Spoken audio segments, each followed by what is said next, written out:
¿Qué tal, amigos de Puntos y Comas? Nos da muchísimo gusto que nos acompañen en este segmento de información útil para comprender, tener información que nos permita ver con mayor claridad cómo se va reacomodando el proceso después de las elecciones del domingo 2 de junio, rumbo a las nuevas administraciones que habrá en por lo menos 9 estados y también la renovación del Congreso, de la Cámara de Diputados, de la Cámara de Senadores y sobre todo también la presidencia de la República. Pero en el mes de agosto hay un asunto fundamental, esencial.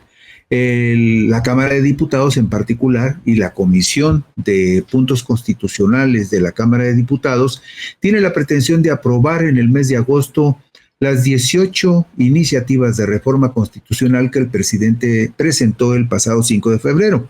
Y la intención es que una vez aprobados los dictámenes en agosto, cuando entre la próxima legislatura, el 1 de septiembre, puedan aprobar con 2/3 de los integrantes de cada una de las cámaras estas reformas constitucionales que van a revertir muchas de las reformas que se hicieron en los últimos 36 años previos a la llegada de López Obrador al poder. Bueno, pues durante los 36 años de gobierno que el presidente Andrés Manuel López Obrador ha definido como neoliberales, desde 1982 hasta el 2018, incluyendo 4 administraciones priistas y 2 gobiernos panistas, se le hicieron 496 reformas a la Constitución Política de los Estados Unidos mexicanos. Así como usted lo escucha, en estos 36 años de gobiernos neoliberales se reformó 496 ocasiones la Constitución Política de los Estados Unidos mexicanos para crear el andamiaje jurídico que permitió el saqueo de los bienes públicos en beneficio de una minoría privilegiada, en la cual se entreveran los intereses de la cúpula del sector privado con los políticos en el poder público. En gran medida, las 18 iniciativas de reformas constitucionales que el presidente López Obrador entregó en la Cámara de Diputados el lunes 5 de abril del 2024 pretenden revertir esas disposiciones legales que fueron promovidas en detrimento de los intereses y de los derechos de la mayoría de los mexicanos. En la iniciativa de reformas para la simplificación orgánica y administrativa de la Administración Pública Federal, que será dictaminada en agosto por la Comisión de Puntos Constitucionales de la Cámara de Diputados, con el propósito de que la nueva legislatura, que iniciará sus tareas el jueves 1 de septiembre, pueda analizarlas y en su caso aprobarlas. Ahí se advierten las consecuencias de las reformas constitucionales que profundizaron un modelo de gobierno, calificado como neoliberal, durante 4 administraciones priistas y 2 panistas, así como su impacto en la realidad del país. Y en la diapositiva número 3 vemos nosotros esa historia que les comento, desde el gobierno de Miguel de la Madrid, que llegó en 1982, hasta la administración de Enrique Peña Nieto, que terminó el 30 de noviembre del 2018. En esta diapositiva número 3 vemos que en el gobierno de Miguel de la Madrid Hurtado, cuando llegan los tecnócratas al gobierno, en el gobierno de Miguel de la Madrid del 82 al 88 se le hicieron 66 reformas a la Constitución. Después, Carlos Salinas de Gortari la reformó 55 veces. Ernesto Zedillo Ponce de León reformó 78 veces la Constitución. A Vicente Fox no le alcanzaron las ganas y tampoco seguramente el talento, porque nada más reformó 31 ocasiones la Constitución. Pero Felipe de Jesús Calderón Hinojosa, el segundo presidente panista de la historia, sí traía mucho vuelo y modificó 110 artículos de la Carta Magna. Pero quien se llevó las palmas en este asunto de las reformas para adecuar la Constitución a los intereses de los gobiernos neoliberales fue Enrique Peña Nieto, el priista, que le hizo 156 modificaciones a la Constitución del país. En suma, en este periodo llamado neoliberal del 82 al 2018, se le hicieron 496 reformas a la Constitución. Y en lo que va de la administración de Andrés Manuel López Obrador, él le ha hecho 63 modificaciones a artículos de la Carta Magna y estarían en proceso de dictaminarse otros otras 18 iniciativas que van a significar también una buena cantidad de modificaciones a artículos constitucionales. Pero la situación es la siguiente.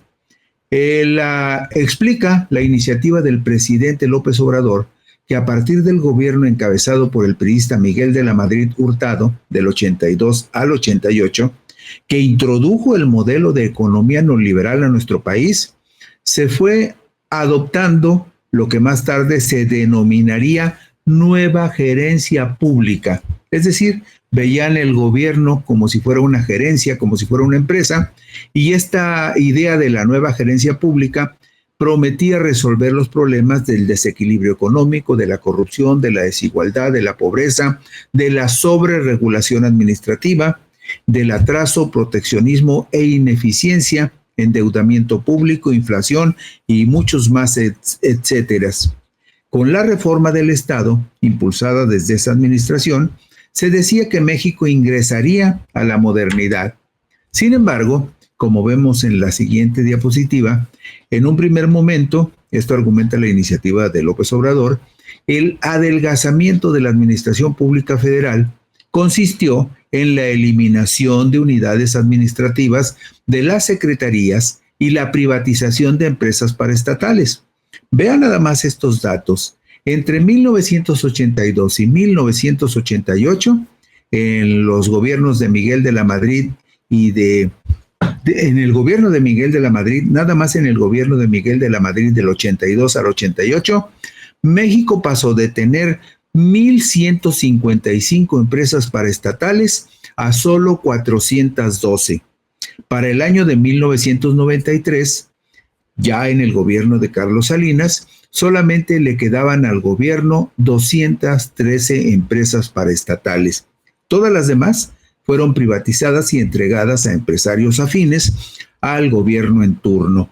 Durante el sexenio de 1989 a 1994, cuando estaba Carlos Salinas de Gortari al frente de la administración de la República, se reformó la Constitución en su artículo 27 para abrir al capital privado la generación de energía eléctrica y el artículo 28 para permitir la desincorporación de empresas del Estado consideradas estratégicas y prioritarias y concesionar la construcción de carreteras a empresas privadas, entre otros objetivos. Pero no fue lo único.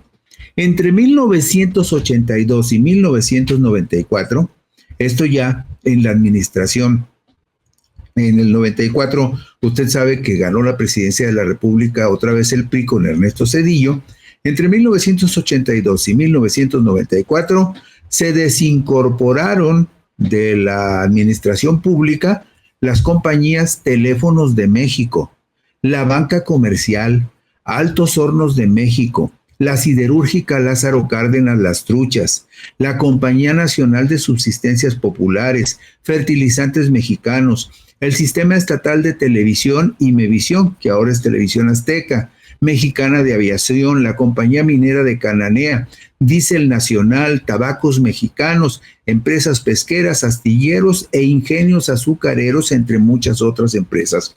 Estos datos de lo que sucedió entre 1982 y 1994, previas reformas constitucionales, significaron la profundización del desmantelamiento de las empresas del Estado que servían para regular áreas importantes de la economía.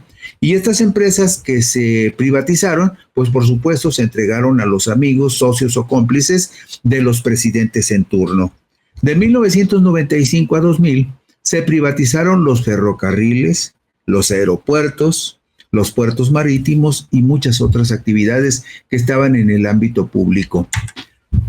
Al amparo del llamado Pacto por México, esto lo vemos en la diapositiva siguiente, al amparo del llamado Pacto por México que firmaron el presidente Enrique Peña Nieto y los dirigentes de los partidos PAN, PRI y PRD, se reformaron 156 artículos constitucionales que tuvieron como objetivo fortalecer el proyecto neoliberal y privatizador.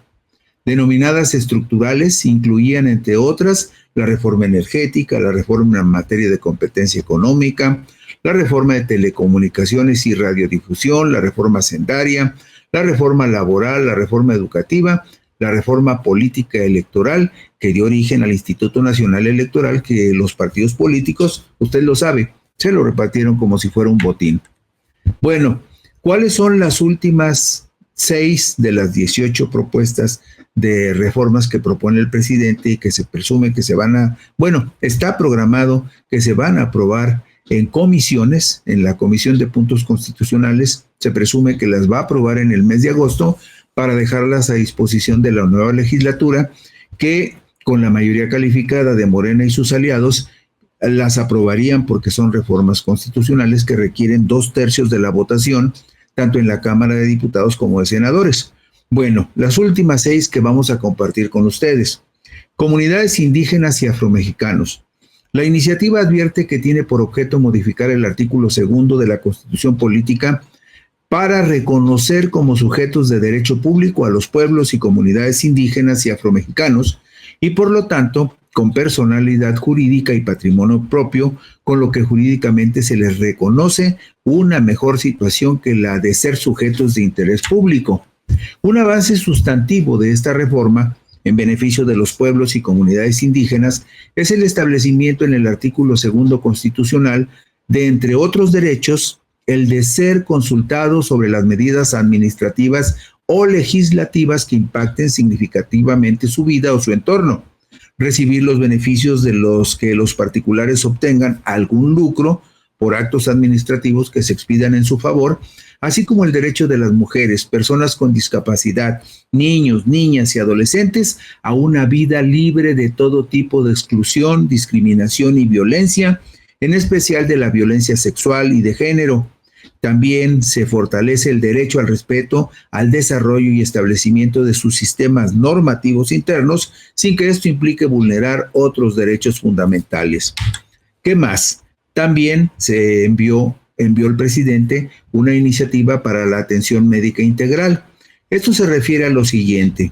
En lo que se relaciona con la atención médica integral, la iniciativa de López Obrador pretende reformar el artículo 4 constitucional y dice lo siguiente: bajo la premisa de construir un país con bienestar, las acciones de este gobierno, en términos de salud, se han conducido con el firme compromiso de consolidar una transformación que cobije a la población y brinde la certeza jurídica de poder garantizar y hacer efectivo el derecho universal a la protección de la salud. De forma específica, a través de dotar de certeza y explicitar que el Estado garantizará la atención médica integral, universal y gratuita, incluyendo estudios médicos, intervenciones quirúrgicas y los medicamentos necesarios para garantizar a todas las personas su derecho humano a la salud. Esto dice esta iniciativa que ya está en la Cámara de Diputados. También se envió ya la iniciativa para los servicios ferroviarios de pasajeros. Otro proyecto de decreto propone reformas, adiciones al artículo 28 de la Constitución. ¿Para qué? Bueno, dice esta iniciativa, la presente iniciativa propone establecer en la Constitución Política de los Estados Unidos Mexicanos recuperar la relevancia del servicio de transporte ferroviario de pasajeros con el objeto de generar bienestar social en el país a través de la creación de fuentes de empleo y la mejora de la movilidad de las personas, contribuyendo a descongestionar carreteras y vías internas, así como brindar servicios de transporte férreo al alcance de los ciudadanos y resguardar los intereses de la nación. Y agrega esta iniciativa que el Estado mexicano retoma el derecho de utilizar las vías ferroviarias para prestar el servicio de transporte de pasajeros. Para ello, el Ejecutivo Federal podrá otorgar asignaciones a empresas públicas o concesiones a particulares. Los particulares que cuenten con concesiones para prestar el servicio de transporte ferroviario de carga podrán obtener concesiones para prestar el servicio de transporte ferroviario de pasajeros. Otra iniciativa que también está ya en la Cámara de Diputados es la que propone una modificación al artículo 123 de la Constitución, y esta es importantísima porque pretende resolver de fondo un problema que a los mexicanos, a la mayoría, le preocupa: el derecho a la vivienda. El referido artículo quedaría en los siguientes términos: El derecho a la vivienda social como un derecho de la clase trabajadora. Toda empresa agrícola, industrial, minera o de cualquier otra clase de trabajo estará obligada, según lo determinen las leyes reglamentarias, a proporcionar a sus personas trabajadoras viviendas cómodas e higiénicas. Esta obligación se cumpliría mediante las aportaciones que las empresas hagan a un Fondo Nacional de Vivienda a fin de constituir depósitos en favor de sus personas trabajadoras. Y mire usted, esta iniciativa del derecho a la vivienda tiene algunos aspectos muy interesantes. Dice, por ejemplo, el fondo al que hace referencia el párrafo anterior establecerá un sistema de vivienda con orientación social que permitirá a las personas trabajadoras obtener crédito barato y suficiente para su adquisición o mejora. También podrá invertir sus recursos en la construcción de viviendas para que la persona trabajadora pueda adquirir o arrendarla en términos de la ley. Y vea usted esta propuesta. Se establece también que las personas trabajadoras, después de un año de cotización ante el Fondo para Vivienda, podrán acceder a las viviendas en arrendamiento social, propiedad del Instituto del Fondo Nacional de la Vivienda para los Trabajadores. En estas operaciones, la mensualidad no podrá exceder del 30% del salario de las personas trabajadoras. Y dice además, después de 10 años de arrendamiento de una misma vivienda, la persona trabajadora tendrá derecho a adquirirla en propiedad en los términos que establezca la ley. Y dice también lo siguiente: en cualquier caso, se dará preferencia de acceso a la vivienda en arrendamiento social a las personas trabajadoras que hayan aportado continuamente al fondo y no cuenten con vivienda propia. La ley preverá los mecanismos para evitar discrecionalidad o injerencias arbitrarias que limiten el acceso a ese derecho. Es decir, lo que se pretende es que el arrendamiento de las viviendas que construye el Infonavit, si la gente no tiene derecho para pagar una cuota que le permita desde un principio convertirse en dueño, puede arrendar una vivienda y al cumplirse un periodo determinado de tiempo, la persona adquiere el derecho para comprarla, pero lo que ya abonó como renta se le abonará al costo de la vivienda, que después ya será menos oneroso para la gente pagar lo que falte del costo que tenga esa vivienda. También se pretende, con una iniciativa que mandó el presidente, establecer una protección de salud frente al uso de sustancias tóxicas. ¿Y a qué se refiere esto? Mire usted, se refiere concretamente a lo siguiente: que la iniciativa tiene por objeto garantizar por parte del Estado el cumplimiento efectivo del derecho a la salud, para lo cual se propone prohibir la producción, distribución y enajenación de cigarrillos electrónicos, vapeadores y demás sistemas o dispositivos electrónicos análogos que señale la ley, así como prohibir la producción, distribución y enajenación de sustancias tóxicas, precursores químicos y drogas sintéticas no autorizadas legalmente, como el uso ilícito del fentanilo. Y finalmente, la última iniciativa que compartimos con ustedes es la iniciativa para la simplificación orgánica y administrativa de la Administración Pública Federal, es decir, de todo el gobierno federal. El punto medular de esta iniciativa es que se propone la fusión, integración o extinción de 16 órganos desconcentrados, de organismos descentralizados o unidades administrativas, y la transferencia de sus funciones hacia las secretarías de Estado, es decir, de alguna manera compactar la administración pública para que sea menos onerosa. Y en las siguientes 3 tablas, así de manera muy general, las podemos ponerles, la 19, ahí vemos, por ejemplo, que propone que la Coordinación General de la Comisión Mexicana de Ayuda a Refugiados se integre como una unidad administrativa en la Secretaría de Gobernación, que el Instituto Mexicano de Investigación en Pesca y Acuacultura se integre como una comisión de acuacultura en la Secretaría de Agricultura y Desarrollo Rural, es decir, que se haga más compacta y que sea menos onerosa. Vemos en la diapositiva 20 otros ejemplos, donde vemos, por ejemplo, que el Instituto Mexicano de Tecnología del Agua se convertiría en una unidad administrativa de la Secretaría de Medio Ambiente y Recursos Naturales. el Instituto Nacional de Economía Social, una institución que yo ni siquiera conocía. Bueno, pues este Instituto Nacional de Economía Social se convertiría en una unidad administrativa de la Secretaría del Bienestar. Y finalmente, en la diapositiva 21, Luis, vemos, por ejemplo, que instituciones como el Consejo Nacional para el Desarrollo y la Inclusión de las Personas con Discapacidad se convertiría en una unidad administrativa en la Secretaría de Bienestar. Y así, 16 órganos desconcentrados, descentralizados y unidades administrativas se compactarían, transfiriendo sus funciones hacia unidades administrativas dentro de las actuales secretarías de Estado, lo que de alguna manera llevaría a que el gasto y la inversión y lo que se destina para esos consejos o organismos descentralizados se vuelva menos oneroso y el gasto sea menos pesado para el Estado. ¿Y qué es lo que se gana con esto? Bueno, que lo que se ahorra en el pago de estos organismos desconcentrados, eso que se ahorra se podría invertir en cosas más productivas.